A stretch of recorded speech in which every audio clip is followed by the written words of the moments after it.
Hello students, welcome to my channel Learning Aptitude and a warm welcome to you in this video because we are going to talk about William Shakespeare, the greatest dramatist of Elizabethan drama. So without further delay, let's start it.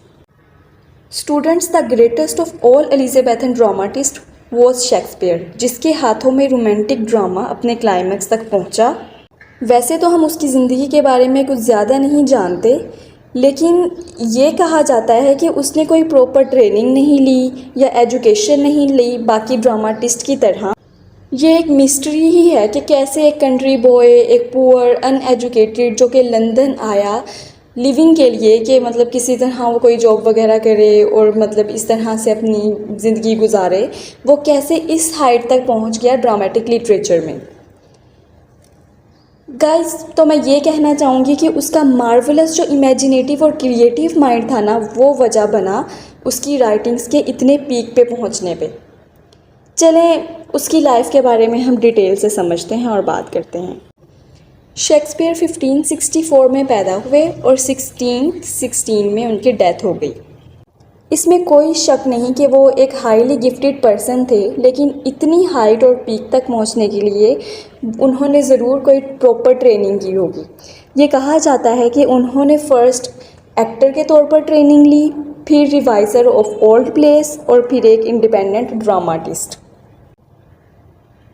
तो guys, उनकी जो work हैं वो 4 periods में divide हुए, जिनके बारे में हम आगे पढ़ेंगे। इनके हर वर्क को अच्छे से देखेंगे कि कैसे वो किस पीरियड में कौन सा वर्क लिखा गया।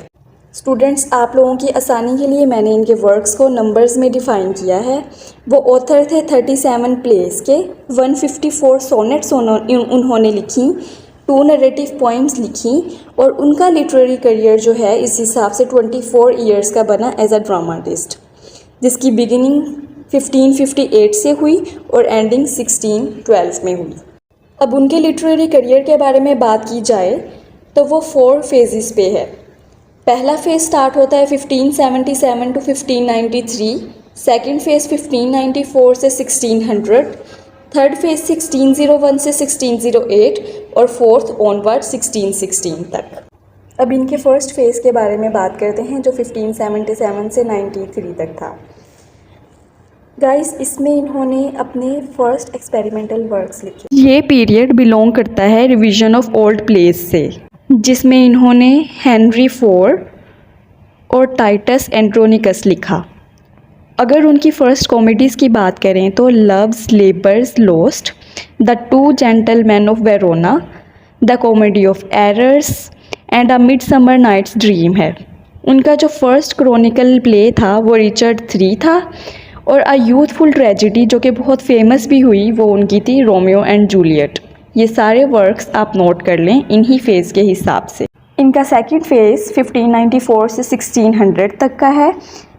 ये जो पीरियड है इनका वो ग्रेट कॉमेडी से और क्रॉनिकल प्लेस से भरा हुआ है, जैसे कि Richard II, King John, the merchant of Venice, Henry IV part 1, part 2 और Henry V, the taming of shrew, the merry wives of Windsor और जो उनकी एक फेमस कॉमेडी थी 12th नाइट।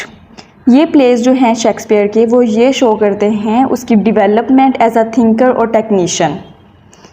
ये फेस शो करता है उनकी मैच्योरिटी, उनके माइंड की मैच्योरिटी और आर्ट को। अगर हम शेक्सपियर के थर्ड फेज़ के बारे में बात करें तो वो 1601 से 1608 तक का है। थर्ड फेज़ शेक्सपियर की लाइफ में एक इम्पोर्टेंस रखता है। इसमें इसने ग्रेटेस्ट ट्रेजेडीज़ लिखी, इसके अलावा बिटर कॉमेडीज़ लिखी।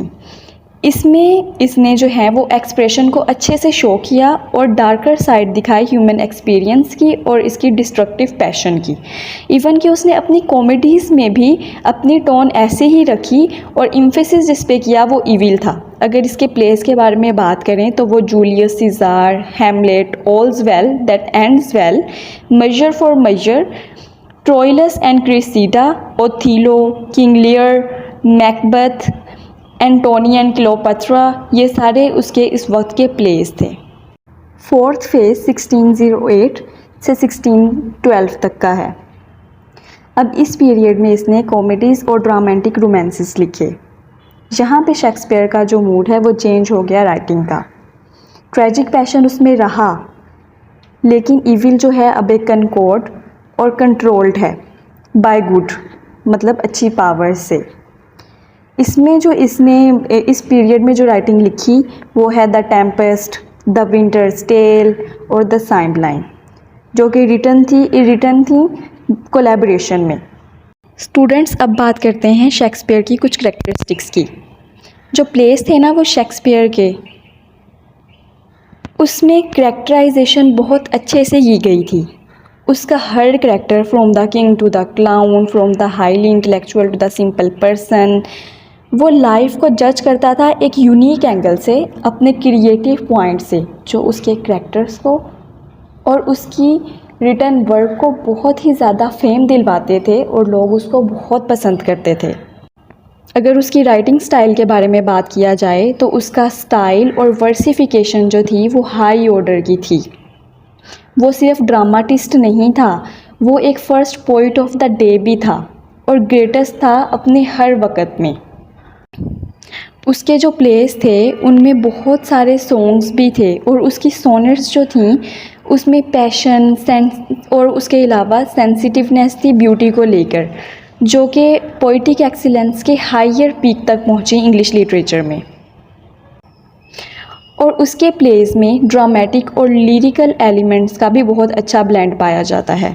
और अगर हम उसके यूजेज ऑफ वर्ड्स और इमेजेस के बारे में बात करें तो कहा जाता है कि वर्ड्स और इमेजेस तो फ्लो होते थे डायरेक्ट उसके ब्रेन से, और फिर वो अपने स्टाइल से उसको ऐसे लिखता था, पोर्ट्रे करता था कि वो परफेक्ट बन जाता था। चाहे शेक्सपियर बिलोंग करता है एलिज़ाबेथन एज से, लेकिन उसकी यूनिवर्सैलिटी हर वक्त से बिलोंग करती है। इतनी सेंचुरीज़ गुजरी लेकिन उसकी इम्पोर्टेंस और नाम डिक्रीज़ होने की बजाय इंक्रीज़ हो गया। उसके बारे में कहा जाता है कि age can not wither her nor custom stale her infinite variety. और लास्ट पे उसके प्लेज और पोइट्री के लिए मैं यही कहूँगी कि those are like a great river of life and beauty. That's all for today. जैसा कि आप जानते हैं कि शेक्सपियर एलिज़ाबेथन ड्रामा का जो है एक राइटर, एक पोइट था, तो प्रीवियस लेक्चर में हमने एलिज़ाबेथन ड्रामा को कवर किया है। अगर आप वो वीडियो देखना चाहते हैं तो लिंक मैं आपको डिस्क्रिप्शन में दे दूँगी। That's all for today. Remember me in your prayers. Stay connected and stay blessed.